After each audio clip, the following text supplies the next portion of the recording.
오늘 우리에게 주신 하나님의 말씀 사무엘하 15장 1절부터 37절까지 말씀입니다. 사무엘하 15장 1절부터 37절까지의 말씀.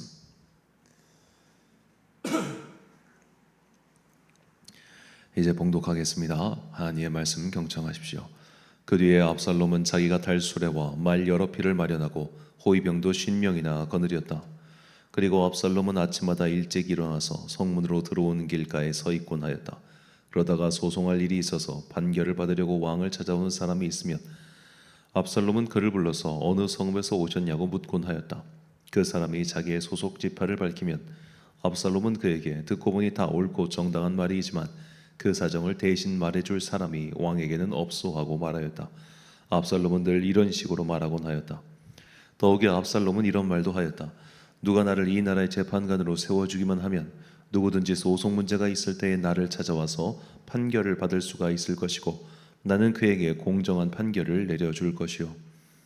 또 누가 가까이 와서 엎드려서 절을 하려고 하면 그는 손을 내밀어서 그를 일으켜 세우고 그의 뺨에 입을 맞추곤 하였다.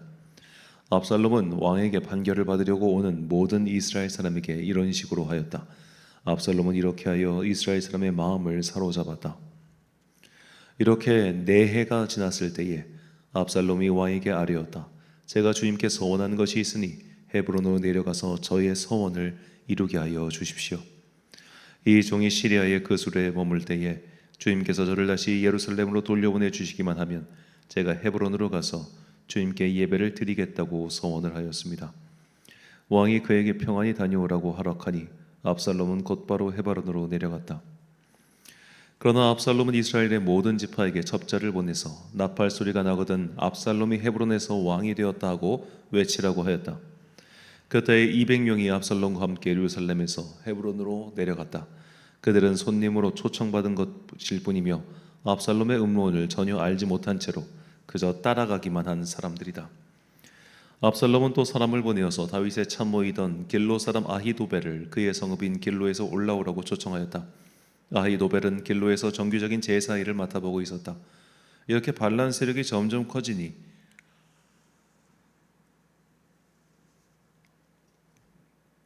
압살롬을 따르는 백성도 점점 더 많아졌다. 전령한 사람이 다윗에게 와서 보고하였다. 이스라엘 백성의 마음이 모두 압살롬에게로 기울어졌습니다. 그러자 다윗은 예루살렘에 있는 모든 신하에게 말하였다. 서둘러서 모두 여기에서 도망가자. 머뭇거리다가는 아무도 압살롬의 손에서 살아남지 못할 것이다. 어서 이곳을 떠나가자. 그가 곧 와서 우리를 따라잡으면 우리에게도 재앙을 입히고 이 도성도 칼로 칠 것이다. 왕의 신하들이 왕에게 대답하였다. 모든 일은 임금님께서 결정하신 대로 하시기 바랍니다. 이 종들은 그대로 따르겠습니다. 왕은 왕궁을 지킬 후궁 10명만 남겨놓고 온 가족을 거느리고 예루살렘을 떠났다. 왕이 먼저 나아가니 모든 백성이 그의 뒤를 따라 나섰다. 그들은 먼 궁에 이르자 모두 멈추어 섰다. 왕의 신하들이 모두 왕 곁에 서 있는 동안에 모든 그렛 사람과 모든 블렛 사람이 왕 앞으로 지나가고 가드에서부터 왕을 따라온 모든 가드 근인 600명도 왕 앞으로 지나갔다. 왕이 가드 사람 이때에게 말하였다. 어찌하여 장군은 우리와 함께 가려고 하오? 돌아가 있다가 새 왕을 모시고 지내도록 하시오. 장군은 외국인이기도 하고 장국의 본고장을 두고 보더라도 쫓겨난 사람이니 그렇게 하시오. 장군이 온 것이 바로 엊그제와 같은데 오늘 내가 그대를 우리와 함께 떠나게 하여서야 되겠소. 더구나 나는 지금 정처 없이 떠나는 사람이 아니오. 어서 장군의 동족을 데리고 돌아가시오. 주님께서 은혜와 진실하심으로 장군과 함께 계셔주시기를 바라오. 그러나 이때는 왕에게 대답하였다. 주님께서 확실히 살아계시고 임금님께서도 확실히 살아계심을 두고 맹세합니다만 그럴 수는 없습니다. 임금님께서 가시는 곳이면 살든지 죽든지 이 종도 따라가겠습니다. 그러자 다윗이 이때에게 말하였다. 그러면 먼저 건너가시오. 그리하여 가드 사람 이때도 자기의 부하들과 자기에게 딸린 아이들을 모두 거느리고 건너갔다. 이렇게 해서 다윗의 부하들이 모두 그의 앞을 지나갈 때에 온 땅이 울음바다가 되었다. 왕이 기드론 시내를 건너가니 그의 부하도 모두 그의 앞을 지나서 광야 쪽으로 행군하였다. 그런데 그곳에는 하나님의 언약궤를 메고 온 모든 레위 사람과 함께 사독도 와 있었다. 그들은 거기에다가 하나님의 궤를 내려놓았다. 아비아들도 따라 올라와서 다윗의 부하가 도성에서 나와서 왕의 앞을 모두 지나갈 때까지 거기에 있었다. 그런 뒤에 왕이 사독에게 말하였다. 하나님의 궤를 다시 도성 안으로 옮기시오. 내가 주님께 은혜를 입으면 주님께서 나를 다시 돌려보내 주셔서 이 교회와 이 교회가 있는 곳을 다시 보게 하실 것이요. 그러나 주님께서 나를 싫다고 하시면 오직 주님께서 바라시는 대로 나에게서 이루시기를 빌 수밖에 없소. 왕이 또 제사장 사독에게 말하였다. 사독 제사장님께서는 선견자가 아니십니까? 성 안으로 평안히 돌아가시기 바랍니다. 제사장께서는 아비아달 제사장과 함께 두 분의 아들 곧 제사장님의 아들 아히마아스와 아비아달 제사장의 아들 요나단을 데리고 가십시오. 두 분께서 나에게 소식을 보내올 때까지는 내가 광야의 나루토에서 머물고 있을 터이니 이 점을 명심하십시오. 그리하여 사독은 아비아달과 함께 하나님의 교회를 다시 예루살렘으로 옮겨다 놓고서 그곳에 머물러 있었다. 다윗은 올리브산 언덕으로 올라갔다. 그는 올라가면서 계속하여 울고 머리를 가리고 슬퍼하면서 맨발로 걸어서 갔다. 다윗과 함께 있는 백성들도 모두 머리를 가리고 울면서 언덕으로 올라갔다. 그때 누가 다윗에게 압살롬과 함께 반역한 사람들 가운데는 아히도벨도 끼어 있다는 말을 전하자 다윗이 기도하였다. 주님, 부디 아히도벨의 계획이 어리석은 것이 되게 하여 주십시오. 다윗이 사람들이 하나님을 경배하는 산 꼭대기에 다다르니 아렉 사람 후세가 슬픔을 못 이겨서 겉옷을 찢고 머리에 흙을 뒤집어 쓴 채로 나오면서 다윗을 맞았다. 다윗이 그에게 말하였다. 그대가 나와 함께 떠나면 그대는 나에게 짐만 될 것이요. 그러니 그대는 이제 성으로 돌아가서 압살롬을 만나거든 그를 임금님으로 받들고 이제부터는 새 임금의 종이 되겠다고 말하시오. 이제까지는 임금의 아버지를 섬기는 종이었으나 이제부터는 그의 아들 새 임금의 종이 되겠다고 말하시오. 그것이 나를 돕는 길이고 아히도벨의 계획을 실패로 돌아가게 하는 길이요. 그곳에 가면 두 제사장 사독과 아비아달이 그대와 합세할 것이요. 그러므로 그대가 왕궁에서 듣는 말은 무엇이든지 두 제사장 사독과 아비아달에게 전하시오. 그들은 지금 자기들의 아들 둘을 그곳에 데리고 있어. 사독에게는 아히마아스가 있고 아비아달에게는 요나단이 있으니 그대들이 듣는 말은 무엇이든지 그들을 시켜서 나에게 전하여 주시오. 그리하여 다윗의 친구인 후세는 성으로 들어갔다. 같은 시간에 압살롬도 예루살렘에 도착하였다. 아멘. 믿음의 전투력을 유지하라 라는 제목으로 하나님의 말씀 선포하겠습니다. 어떤 분야의 일이든지 그 일을 계속하는 사람은 그 일의 수준을 유지할 수 있습니다. 그런데 한때 이제 정점을 찍었다고 해서 최고로 기량을 올렸다고 해서 그 이후로 그거에 대한 손을 놓고 있거나 그 분야를 떠나게 되면 기량이 감소하는 것은 그 누구도 피할 수 없습니다. 자, 믿음 생활도 마찬가지더군요. 우리가 믿음 생활을 열심히 하다가 이 열심에서 떠나는 순간 그때부터 믿음의 기량이 감소하기 시작합니다. 오늘 본문 제목에 빗대어 말씀드리면 믿음의 전투력을 유지하기 위해서 혹은 전투력을 상승시키기 위해서 믿음 생활을 열심히 하다가 그것이 끊긴 순간부터 과거의 전투력과 과거의 그 능력은 조금씩 감소하는 거예요. 마치 간단히 말씀드리면 이번 주는 어쩌다 보니까 한 번 빠졌는데 그리고 그 다음 주도 또 어쩌다 보니 2주 연속 빠졌을 때 세 번째 주부터는 예배 가는 것이 귀찮은 것과 마찬가지죠. 자, 오늘 본문 압살롬의 반역 사건입니다. 압살롬은 4년 동안 반란을 준비했고 다윗이 유다의 왕으로 등극했던 헤브론에 가서 그곳에서 반란의 봉화를 올립니다. 그리고 파죽지세로 사람들을 모아 다윗의 왕궁이 있는 예루살렘으로 쳐들어가죠. 자, 이렇게 압살롬이 쳐들어온다는 소식을 듣자 다윗은 그야말로 허겁지겁 도망치기 바쁩니다. 본문 14절 말씀. 다윗이 예루살렘에 함께 있는 그의 모든 신하들에게 이르되 일어나 도망하자. 그렇지 아니하면 우리 중 한 사람도 압살롬에게서 피하지 못하리라. 빨리 가자. 두렵건대 그가 우리를 급히 따라와 우리를 해하고 칼날로 성읍을 칠까 하노라. 자, 우리가 뭐 전쟁 상황을 글로만 전해 들어서 뭘 알겠습니까만 그냥 그런 글로 전해 듣는 한계를 인정하고 오늘 본문의 상황을 한번 추정을 해봅시다. 자, 우리 지금 현실 세계에서 러시아와 우크라이나 사이에 큰 전쟁이 일어나고 있죠. 모두의 예상을 깨고 거의 2년 가까이 우크라이나가 버티고 있습니다. 이유가 무엇일까요?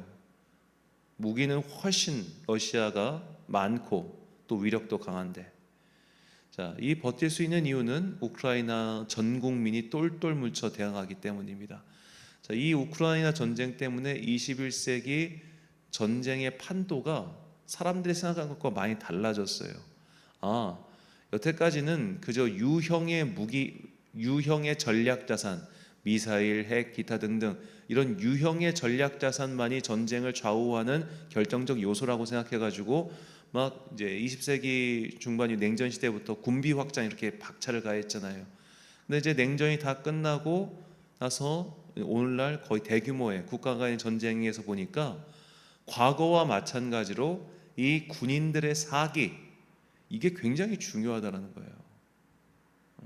군인들의 사기, 국민들의 사기, 그리고 전쟁의 명분, 이런 것들이 확실해야 다 같이 힘을 합쳐서 적들과 싸우는 것이지, 뭐 이제 뭐 21세기야, 뭐 첨단 과학의 시대야, 전쟁은 그냥 버튼만 누르면 미사일이 날아가고 이런 시대야, 그게 아니라는 거죠. 그래서 이게 정말 재민다. 그러니까 전쟁 자체가 재밌는 게 아니고, 참 인간이라고 하는 것이 과학 기술이 발전한다고 해서 인간의 본성 자체가 변하는 건 아니구나, 그런 생각이 들었어요. 자, 지금 내가 이 말씀을 왜 드리냐면, 압살롬의 반역군은 숫자가 아무리 많아도 사실은 급조된 오합지졸이라는 것을 말씀드리고자 하는 것입니다. 본문 11절과 12절 말씀. 그때 청함을 받은 200명이 압살롬과 함께 예루살렘에서부터 헤브론으로 내려갔으니 그들은 압살롬이 꾸민 그 모든 일을 알지 못하고 그저 따라가기만 한 사람들이라. 제사들이 일때에 압살롬이 사람을 보내 다윗의 모사 길로 사람 아히도벨을 그의 성읍 길로에서 청하여 온지라. 반역하는 일이 커감에 압살롬에게로 돌아오는 백성이 많아지니라. 자, 압살롬이 4년 동안 나름 꾸며가지고 나름 계획을 꾸몄죠. 성문 앞에서 오는 사람들의 마음과 환심을 샀습니다. 그리고 은근슬쩍 흘려요. 내가 왕이 된다면 얘가 이렇게 안 할 텐데, 그럼 내가 좀 부목사 중에 그런 애들 많아요. 내가 담임 목사 되면 다를 텐데. 저도 옛날에 그런 말 안 했는지 모르겠습니다. 자, 그런 식으로 이렇게 말을 막 흘린 거예요. 그래서 사람들이 몰려들었습니다. 많이 몰려들었어요. 그런데 어중이 떠중이에요. 왜냐? 반란을 사실 제대로 성공하려면 조직이 필요합니다. 조직. 아무리 숫자가 많아도 조직화되지 않으면 그야말로 모래알갱이에 불과해요. 훅 불면 날아가요. 자, 그에 비하면 다윗은 조직이 있었습니다. 분명히 다윗에게는 확실한 조직이 있었습니다. 오늘 본문에 보면 다윗은 최소한 그 예루살렘 외에 바깥쪽에 그가 운영할 수 있는 군대 인원이 600명은 됐어요. 자, 본문 18절. 그의 모든 신하들이 그의 곁으로 지나가고 그 모든 그렛 사람과 모든 블렛 사람과 및 왕을 따라 가드에서 온 모든 가드 사람 600명이 왕 앞으로 행진하니라. 자, 다윗이 가드에 있었던 시절에 아마도 이때라고 하는 사람이 다윗을 알게 되었고, 그래서 약 600명 정도, 아마 그 이상 되겠죠. 그 이상 되는 가드 사람들, 즉 블레셋 사람들이 다윗의 편이 되어 다윗의 용병대로 활동하고 있었던 겁니다. 그들은 아마 예루살렘 외곽 혹은 예루살렘 바깥쪽에 있었던 것으로 보여요. 자, 그러면 그렇게, 그리고 예루살렘은 이스라엘 모든 성 중에 가장 견고한 성입니다. 일단 고지에 있습니다. 모든 전쟁은 아래에서 위로 쳐들어가는 건 힘들고 위에서 아래로 공격하는 건 쉽죠. 낙하 에너지가 생기니까. 지리적인 이점, 숙달된 군인들, 외부의 지원, 이 모든 것이 삼박자로 갖춰져 있음에도 다윗은 도망칩니다. 왜 그랬을까요? 왜 그랬을까요? 자, 어제도 설명드렸던 다윗의 후반기 통치, 이 나이를 생각해 봅시다. 자, 암논의 사건이 만약 암논의 사건을 가장 이제 이른 시기로 땡기면 50세입니다. 왜냐하면 이 암논 사건이 솔로몬이 태어난 이후라고 성경에 나오기 때문이거든요. 솔로몬이 다윗 나이 50세 때 태어났으니까 최소한 50 혹은 51세 때 암논의 사건이 일어나는 거죠. 그렇게 하면 61 내지 62살, 그때 바로 압살롬의 반역이 일어난 겁니다. 자, 60대 초반에 다윗은 이미 전투력을 상실했습니다. 그가 너무 이른 시기에 자기 손에서 전쟁을 놨기 때문입니다. 그와 같은 나이대에 이 60살 때 여호수아와 갈렙은 날아다녔습니다. 심지어 다윗의 대적자인 사울 왕도 80살 때까지 전장에서 다녔습니다. 그런데 다윗은 너무 이른 나이 40대 중반 이후로 전쟁터에 나가지 않아요. 그렇게 오랜 시간 전선에서 떨어져 있으니 그의 감각이 떨어진 겁니다. 여러분, 초등학생 50명과 어른 2명이 싸우면 누가 이길까요? 물론 초등학생들이 침착하게 전략과 전술을 짜면 어른 2명도 이길 수 있을 겁니다. 그런데 그냥 무리로 몰려있는 초등학생 2명 앞에서 어른들이 야! 하고 소리 한번 지르면 걔네들 와! 하고 도망쳐 버릴 거예요. 똑같습니다. 압살롬이 지금 어중이 떠중이 사람 숫자 많아가지고 이 사람들은 그냥 와 하니까 와 따라가는 그런 대중이 아마 80%는 될 거예요. 마치 청함받은 200명들 내려갔지만 왜 이게 어떻게 된 건지도 모르는 그런 어리둥절한 상황에서 갑자기 무슨 뭐 나팔이 울리고 뭐지 이렇다가 우와 하고 올라가는 인물들이란 말이에요. 자, 그렇게 조직화도 안 돼 있고 숫자만 많은 무리는 조직화된 무리 앞에서 절대로 힘을 발휘할 수 없습니다. 왜 군대가 무섭냐면 군대는 단순히 숫자로 승부하는 게 아니라 조직화로 승부하는 집단이기 때문이거든요. 자, 그렇게 조직화된 군대를 갖고 있어요, 이미 다윗은. 그리고 압도적인 지리적 이점도 있었어요. 다 까먹어버려요. 다 까먹어버려요.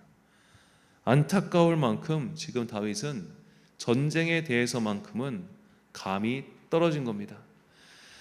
참 격세지감을 느끼죠. 그의 20대 후반 때 다윗이 살던 시글락에 아말렉 족속이 쳐들어와서 부인과 자식들과 재산을 싹 다 뺏어갔을 때 사람들이 그냥 자기 부하들이 다윗 저거 죽여버리자고 돌을 들고 있을 때 침착하게 하나님께 길을 묻고 방법을 찾아서 적을 추격하던 그 20대 후반에 다윗의 모습은 온데간데 없이 사라지고 그 막 오합지졸 숫자만 많다는 그 소식 듣고 제대로 사태 파악도 안 하고 확인도 안 하고 더군다나 비겁하게 왕궁에는 시녀 10명만 남겨두고 싱 하고 도망가 버리는 이 다윗의 모습, 얼마나 참 만시지탄이라고 해야 될까요? 참 슬프더라고요. 생각해 보면서 이게 뭘까? 여러분, 이런 모습이 우리에게도 분명히 있을 수 있습니다.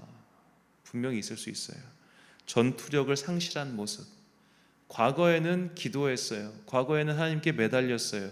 그래서 응답도 들어봤고 믿음이 흔들릴 때 붙들려도 봤어요. 하나님을 체험해 본 적도 있어요. 하지만 세월이 흘러서 과거에 그랬던 적이 있었지만 지금 기도하지 않으면 믿음은 점점 떨어지게 되어 있는 거예요. 믿음의 전투력이 점점 더 상실되어 가요. 이렇게 믿음의 전투력이 떨어지면 삶의 위기가 닥치면 마음이 힘들어져요. 삶이 변동이 생기면 마음이 괴로워져요. 그러면서 기도도 하지 않고 하나님을 원망합니다. 이런 사람 많습니다. 여러분, 개인의 삶이든 교회든 마찬가지입니다. 우리는 우리가 가지고 있는 믿음의 야성, 믿음의 전투력, 이것을 유지하고 더 나아가 향상시키기 위해 끊임없이 노력해야 됩니다. 여러분, 몸 이렇게 우락부락한 그런 운동한 사람들이 이렇게 만들어놨으니까 운동 안 하면 어떻게 됩니까? 바로 흐물흐물해지죠. 그러니까 그 사람들은 자기 몸을 유지하기 위해 운동을 하는 것처럼 우리의 믿음 수준도 마찬가지예요. 믿음의 전투력도 유지하기 위해서 열심히 하고 유지하기 위해서 기도해야 됩니다. 내가 한때 해봤네 여기서 만족할 것이 아니라 이 수준을 유지하기 위해서 떨어지더라도 이렇게 세월과 함께 조금씩 떨어지도록 막기 위해서 우리가 매일의 기도에 힘을 써야 하는 겁니다. 그래서 주님께서는 너희가 마지막 때의 환난을 견디기 위해서 꼭 이렇게 기도하라고 말씀하셨습니다. 누가복음 21장 36절 말씀. 이러므로 너희는 장차 올 이 모든 일을 능히 피하고 인자 앞에 서도록 항상 기도하며 깨어 있으라 하시니라. 아멘. 사랑하는 청안광성교회 성도 여러분, 그리고 이 새벽을 함께 깨우고 계신 귀한 주님의 자녀 여러분, 한때 왕년에 그런 것들 의미 없습니다. 다윗은 한때 최고의 전술가였어. 최고의 전사였지만 그가 현장을 떠난 지 10수년이 지났을 때 그는 그 위기 앞에서 아무 생각도 하지 못하고 그저 도망가기 급급한 겁쟁이가 되고 말았습니다. 우리도 그럴 수 있습니다. 과거에 가지고 있었던 믿음의 확신, 믿음의 전투력은 온데간데 없이 사라진 채 이제는 기도하는 방법도 잊어버리고 위기 앞에서, 삶의 흔들리는 삶 앞에서 하나님께 전혀 기도하지 않는 그런 게으르고 안타까운 전투력 상실의 모습이 우리의 모습은 아닌가, 항상 그것을 경계해야 됩니다. 그러므로 매일의 기도에 힘쓰십시오. 특별히 소리 높여 기도하는 것을 꼭 삼으시기 바랍니다. 우리가 조용히 기도하는 건 항상 그 전투력이 유지된 사람들이 할 수 있는 거지, 전투력이 저 바닥으로 떨어진 사람은 다시 부르짖고 소리 지르면서 이거 끌어올려야 돼요. 그렇게 매일에, 그리고 정해진 기도의 시간에 최선을 다하여 기도함으로써 자신이 가지고 있었던 그 믿음의 전투력 유지하고, 또 그 전투력이 떨어졌다면 다시 끌어올리는 믿음의 용사들이 되시길 주님의 이름으로 축원합니다. 기도하겠습니다. 사랑과 은혜가 풍성하신 아버지 하나님, 다윗의 전투력은 급감했습니다. 그가 십수년을 전쟁에서 떠나 있었기 때문입니다. 주님, 우리의 믿음의 전투력도 이와 같지 않은가, 이 시간 스스로를 돌아봅니다. 지금도 계속해서 악한 영과의 영적 전투는 이어오고 있는데 우리는 어느샌가 그 전투에서 떠나버려서 믿음의 날카로움을 잃어버리고 있는 것은 아닌지요. 주님, 이제 다시 나의 삶에서 기도를 회복하게 하여 주옵소서. 우리의 마음속에 주님을 향한 사랑과 열정이 다시 한번 타오르게 하시고, 그리하여 이 믿음의 전투력을 끌어올려서 악한 영과를 대적하고 마지막 때 주님이 오시는 그날까지 이 믿음 굳건히 유지하여 마침내 주님께 칭찬 듣게 하여 주옵소서. 한 주간의 중간인 수요일입니다. 오늘도 함께 모여서 귀한 주님의 말씀 듣고 그 진리의 빛 아래에 거할 때에 주님께서 우리를 선한 길로 인도하여 주옵소서. 오늘 하루도 참 좋으신 우리 주님의 은총과 평강이 모든 성도들과 함께 하시길 간절히 소망하오며, 이 모든 말씀 우리 구주 예수 그리스도의 이름으로 기도드립니다. 아멘. 오늘의 기도 제목입니다. 바울은 기도를 계속하고 기도에 감사함으로 깨어있으라 하고 권면했습니다. 매일의 기도와 매일의 감사는 믿음의 전투력을 유지시킬 뿐만 아니라 상승시킵니다. 이 전투력을 잘 보존하여 앞으로 더 크게 닥칠 환난과 싸워 승리하는 그리스도의 군사가 되게 해달라고 기도하십시오. 오늘 주신 기도의 제목 가지고 기도와 묵상에 힘쓰는 하루 되시길 바랍니다. 기도하겠습니다.